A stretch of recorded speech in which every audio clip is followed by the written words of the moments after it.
Hinding-hindi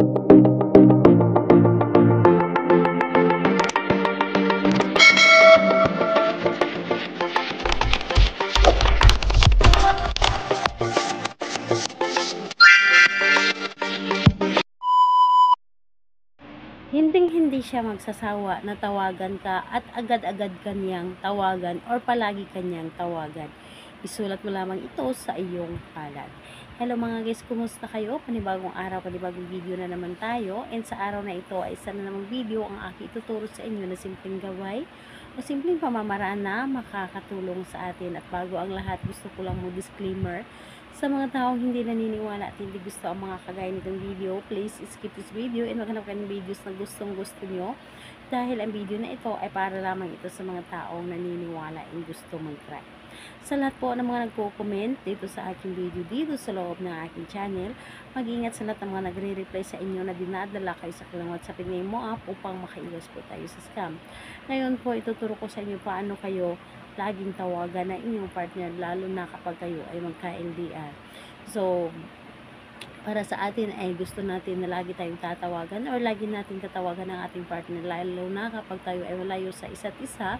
And ayun po, gusto natin na siya lang lagi ang kausap natin or gusto niyang ikaw lang ang gusto niyang makausap pa sa bawat oras, lalo na kapag ikaw ay wala sa kanyang tabi, yung tipong kakaalis lang niya pero ikaw ang gusto niyang makita or makausap, yung tipong kahit na magkikita naman kayo maya-maya, pero gusto niya nakausap kanya palagi. So ito ang ating gagawin para sa kanya, yung tipong walang ibang laman yung isip niya kundi ikaw lamang. Ito ay pwedeng gawin sa kahit kanino o kahit sino. Pwede po, basta kayo ay magkarelasyon lamang. And ayun po, ang ating dapat na ihanda dito is kailangan lamang natin dito maghanda ng isang panulat lamang. Panulat and sarili. Siyempre, yun po ang pinaka-importante na ating dapat na ihanda, isang sarili lamang natin. And kailangan na buo ang loob. And yung tipong wala tayong mga iniisip na mga problema kapag gumagawa tayo ng isang ritual, and yung buo ang ating loob at hindi natin maisip na magduda sa dapat nating gawin. So kapag ikaw ay buo ang loob, pwede mo na itong umpisahan. So ganito po ang ating gagawin dito sa iyong palad, sa kahit anong palad, saan parte na palad, pwedeng sa kanan, pwedeng sa kaliwa, kasi ito ay palad. So ang gagawin mo lamang dito sa iyong palad, isulat mo lamang dito ng isang beses yung pangalan at apelyido ni target. Isulat mo dito ang kanyang pangalan at apelyido, at sa baba ng kanyang pangalan at apelyido, ilagay mo dito or isulat mo dito is call me now. Yun po ang isulat mo ninyo, pangalan niya, apelyido, tapos call me now. So ayun po, yun po ang mangyayari. And habang or kapag ito ay naisulat nyo na, imamassage or irarab mo ang inyong palad. Yung bibigyan mo siya ng energy.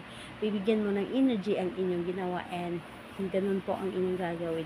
Pangalan, apelyido, tatawagan mo ako agad-agad or tatawagan mo ako palagi. Pangalan, apelyido, tatawagan mo ako agad-agad or tatawagan mo ako palagi. Hindi ka mapakali hanggat hindi mo ako matatawagan. Ako at ako lamang ang nilalamanan yung isip, at ako lamang ang lagi mong tatawagan. So yun po ang inyong gagawin.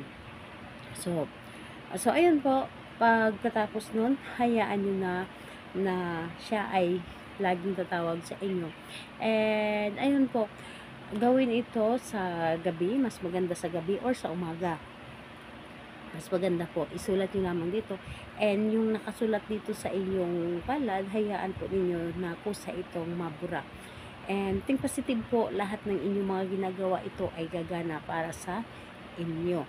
So ayan po, kahit anong araw at oras, pwede mo itong gawin, basta positive ka and hindi ka nagdududa, gawin mo ito. Salamat po sa inyo. Bye bye everyone. God bless us all.